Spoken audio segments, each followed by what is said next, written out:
Hello, this is Tim Knops with the Timothy Institute of Evangelism, and this is the Evangelistic Block Party Trailer Training Part 2. In this session, we'll look at all the stuff that comes out of the trailer. And before you start taking all that stuff out of the trailer, remember, it's more than just a party in a box. It's an opportunity for you to share the love of Jesus with your friends and neighbors.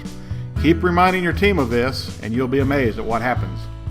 Here's some information about the trailer. It's 6 feet wide, 12 feet long, and about 10 feet tall. It connects to a 2-inch ball and has a 4-prong electrical connection, very similar to a boat trailer. It weighs about 3,000 pounds. It has a swinging side door and a ramp back door. It also has inside lights, one at the back on the driver's side and the other in the front by the swinging door. The light only works when the trailer is hooked up and the vehicle running lights are on. Before you take the trailer out, make sure that the tires are inflated. The sidewalls show you the pressure of the tires need to be.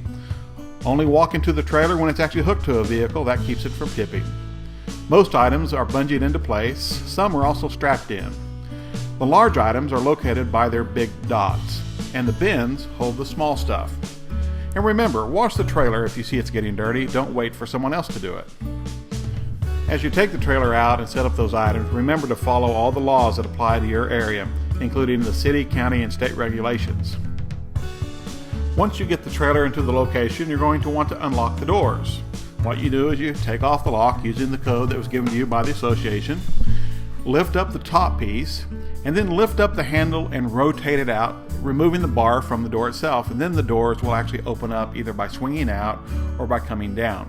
And remember, when the back door comes down, make sure no one's standing under it, and just be careful with it. Once you have the back door down, you're going to see right in front of you the grill right in the middle of the walkway. So take the grill out down the back ramp. Remember to unbungee it both front and back before doing so. After you have the grill down, you'll want to unstrap the tents that are located each one on the side. There's 2 of them standing up on end. Unstrap those, take them out as well. And once you have them out, you will see that there's some tables on the bottom left-hand side, and go ahead and start taking the tables out as well, because once you have the tables out, you can put them where they belong, and then you can set the other items on them as you take them out. Once you have the side door open, you'll see the small bounce house sitting on the floor. Go ahead and move it out of the door, set it aside, or take it where it is going to be inflated. From there, you will see the large bounce house attached to a dolly. Face the bounce house out toward the door with the dolly inside, and begin to roll it outward. Have 2 or 3 people to assist in lowering the bounce house to the ground, and then roll it on out to where it belongs. Once you have the grill and the bounce houses out of the trailer, you'll have pretty good access to all the other items within the trailer. The grill is about 1,000 square inches of cooking area when you use the upper and lower sections for grilling. You can also use the upper grill to cook and the lower as a warming area. It's a charcoal grill, so bring briquettes, starter, and matches. Remember to follow your health department and local regulations, which may include bringing the fire extinguisher out of the trailer and having it near the grill while it's in use. Have someone as a grill master and others assisting. You may find guests of the party hanging around and watching and smelling, so take time to get to know them, talk with them, and when you can, direct the conversation toward the good news of Jesus. Sometimes at the grill and serving area, a line forms. Now, don't waste an opportunity where people are standing around with nothing to do. Get in line with them. For the next 5 minutes, you have a captive audience. Couple that with a pocket full of witnessing tracts, and who knows what might happen. Once the party is winding down, burn off the grates with a hot flame and then brush the grates clean. Dump some of the snow cone ice on the charcoal, let it cool, and then wipe up the debris with thick wads of paper towels or newspapers and dispose of properly. The grill is one of the last things to go back into the trailer. Roll the grill into the trailer by going up the ramp door with the handle facing outward, like pushing a wheelbarrow. Go quickly up the ramp and don't stop at the hinge, or you'll have to give it a little oomph to get it started again. The handle should be clear of the door when it comes up, and then bungee the grill in place. The canopies are really easy to put up, but don't use them if the wind is blowing too hard. The last thing we need are canopies bounding down the road toward the county line. To set up the canopy, unzip the bag. Turn the bag where the canopy feet are down on the ground and slide the bag off for the top. With 4 people, everyone grabs a leg and walks slowly away from each other, extending the framework outward. You will see little black glides going up the legs as you go out. And when you have it fully extended, push up the guides and the top will lock into place. Now look down and you'll see little white triangles at the base of the tent. Put your foot on the triangle and lift the tent till you hear a click. You can adjust the height of each leg by pushing in on the little chrome button to raise the tent or to adjust for an uneven ground, and stake it down if necessary. The stakes can be found in one of the bins. To take down the tent, push the silver button on the side of the leg and lower the legs, and then reach under the tent to the black glides and pull the silver ring. Move the legs inward toward the canopy. Adjust the tent top to get the wrinkles out, and with the feet still on the ground, slide the bag over the top of the tent, flip it over, and zip it up.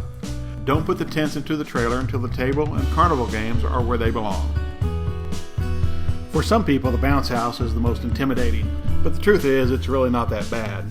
It takes 3 to 4 people to take it out from the trailer side's door, and just 1 to roll it out on the dolly to its location. Lay down the large tarp on the ground with one of the edges facing the direction you want the door to face. Take off the straps, unroll it, and unfold it. Have someone at each of the corners take a strap and you can rotate the inflatable. The tubes should face the back. Tie off the end of one of the tubes and then wrap the other tube around the nozzle of the large fan and strap it into place. Plug the fan in, flip the switch, and in about 2 minutes the whole unit should be standing up ready for the first bounce. There are large stakes for securing the bounce house to the ground as needed. And remember, always follow your local county and state regulations for amusements of this type. On the front of the large bounce house is a chart that tells how many people, remember, adults can bounce too, and the weight limit for the unit. Always have someone familiar with the unit at the entry point to let the kids in and out. And be sensitive to the size of the kids you let in. Don't mismatch the kids of different sizes. If the bigger one bounces, the little ones will catch a rebound and go flying off into space. Ah! And it's good to have a few extra people helping around the bounce house too. Some to help with crowd control, the others just to mingle. We often find that when little Sally wants to go jump in the bounce house, that little Sally's mom is standing nearby waiting. Just waiting. Now would be a good time to go introduce yourself, break the monotony, and open the doors for continuing conversation. Mom's not going anywhere until little Sally's through bouncing. So what else has she got to do but to make a new friend? To get the bounce house back into the trailer, stop the fan, remove the hose, and untie the other one. Once most of the air is out, pull wrinkles out the best you can, and with soft sole shoes or just in socks, step on the house to get even more of the air out. As you can, pull the corners of the unit out to get out the wrinkles. Keeping tubes at the back for the air to go out, once you have it about as flat as you can get it, grab 2 of the corner straps and fold the sides into the middle. Grab the other set of straps and fold them into the middle as well. And then fold one half over the other, like a burrito. So if you have some extra people hanging around, have them lay down on the bounce house and roll toward the hoses to get even more of the air out. And be sure to take pictures for the church's web page. Then have 2 people start from the end away from the hoses and roll it up tight. Yes, real tight. When you get to the end, roll back about 3 feet and fold the hoses into the roll. Lay 2 of the blue straps on the ground in front of the bounce house and then roll it onto the straps. Lace the strap ends through the silver ring and tie an overhand knot with a loop so that the next team can get it untied. Slide the bounce house bag over the unit, flip it over, and then tie the top. If you can't get it into the bag loosely, then you may need to re-roll the bounce house again, because if it's not going into the bag, it's not going through the door. Strap the bounce house to the dolly and then take it through the side door. With someone in the door pulling the dolly in, have 3 people lift from the outside pushing it up, and it should just glide right on in. Small bounce house goes up the same way, but when you take it down, it goes into its own little bag. Take it to the trailer and place it near the large dot on the floor. One thing to remember though, the bounce houses should be the last thing you put in through the side door. Otherwise, you won't be able to get inside the trailer because it'll be blocking the entry. The snow cone machine is easy to use. Plug it in, turn on the power switch, put ice in the chute, push down on the handle with one hand, push the run button with the other, and look, snow coming down into the box. Scoop it up with a scooper, place it into cones or cups. Add a bit of colorful syrup, and you're done. Be careful with the machine because of the spinning blades inside the chute. Clean the unit with mild soap and water or food-grade cleanser, and dry with paper towels when you clean it up. Remember to bring ice, cones, and flavoring. The popcorn machine has 3 buttons, one for the heating element, one for the stirring rod, and one for the light bulb that heats and illuminates the popcorn. Turn on the heating switch and let the kettle warm. After a few minutes, turn on the stirring rod and pour in the oil and popcorn. Once the corn starts popping and the pops get about 2 seconds apart, use the handle, dump the kernels into the tray, add more oil and popcorn, and do it again. Once you have enough corn for a while, turn off the heating and stirring rods. One of the preferred ways to have corn available is the handy corn and oil packs. All you do is tear off the top and dump it in. There is butter flavoring and salt in the mix, so it makes it convenient. Use the 8-ounce size for the trailer's machine. Clean the machine with light soap and water or food grade cleanser, wipe dry, and place it back where it belongs on the left-hand shelf by the big dot that says popcorn. Bungee it in, and when the snow cone machine is loaded, be sure to secure the shelf with the straps. If anyone on your team has ever worked with a sound system before, then this one will be a breeze. And even if you've never really worked with one, it's still going to be easy. A table and separate the components. Put up the speaker stands by loosening the lower screws and expanding the feet outward. Tighten the screw. Take one of the speakers and you will see a nice hole on the bottom. Place the hole on the speakers into the speaker stand. Now take one of the speaker cables, it's the one with a 2-inch long by 1/4-inch wide silver tip, and plug it into the speaker. Take the other end and place it into the speaker hole in the mixing board amplifier. That's the box with all the knobs and stuff.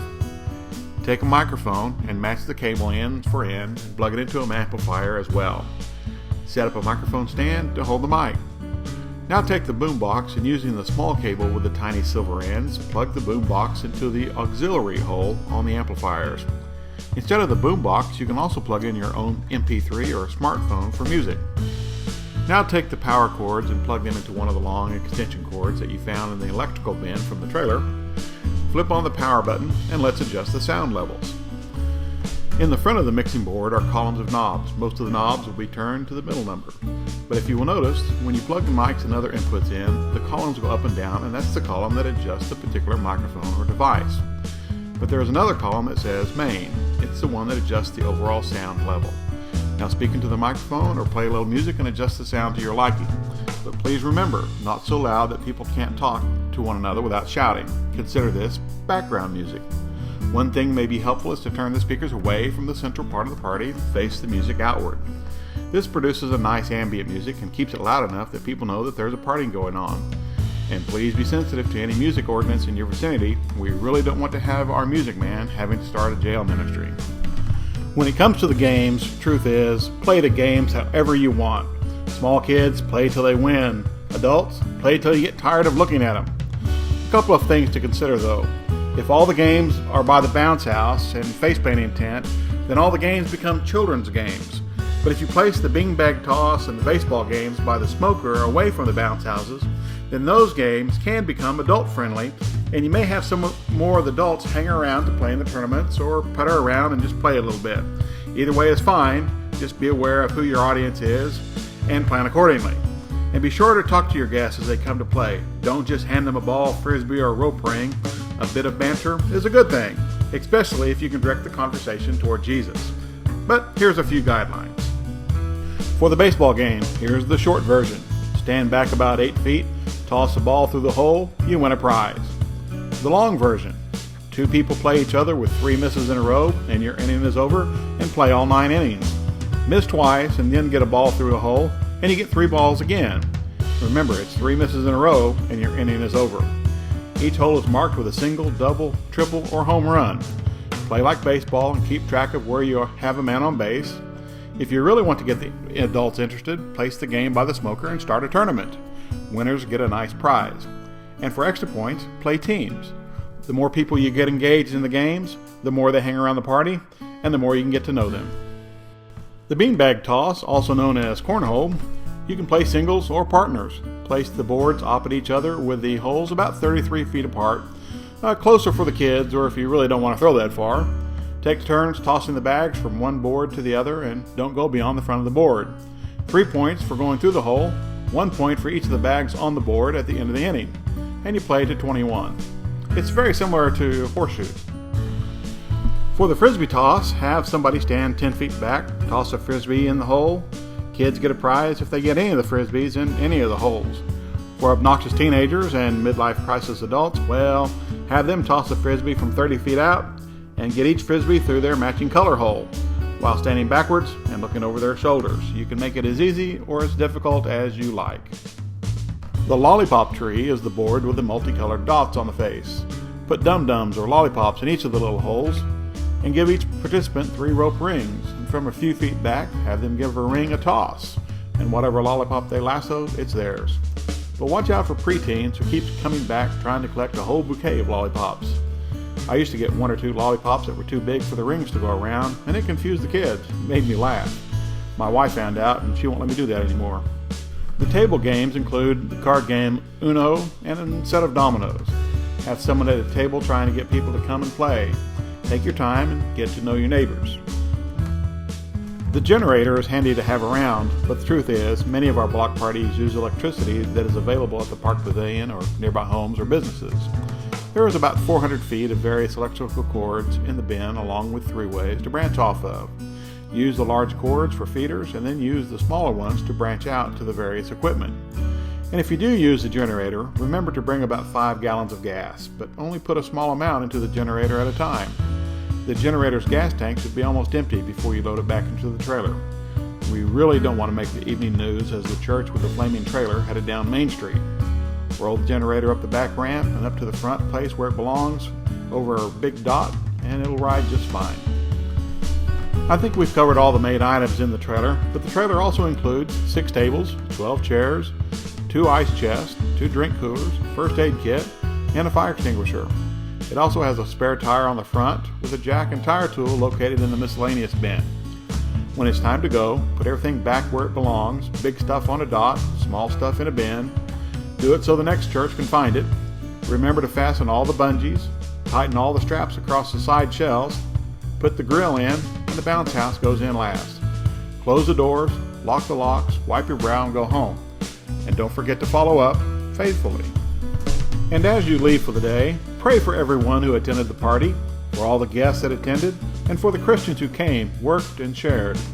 And pray that God's will was done and that we took every opportunity to share God's love with those we met. I hope this short video has been helpful to you in not only getting to know a bit about the trailer and its contents, but also as an incentive to use the trailer to spread the love of God throughout your community. And now that you are fully informed, let's go out and have a party, and let's tell people about Jesus.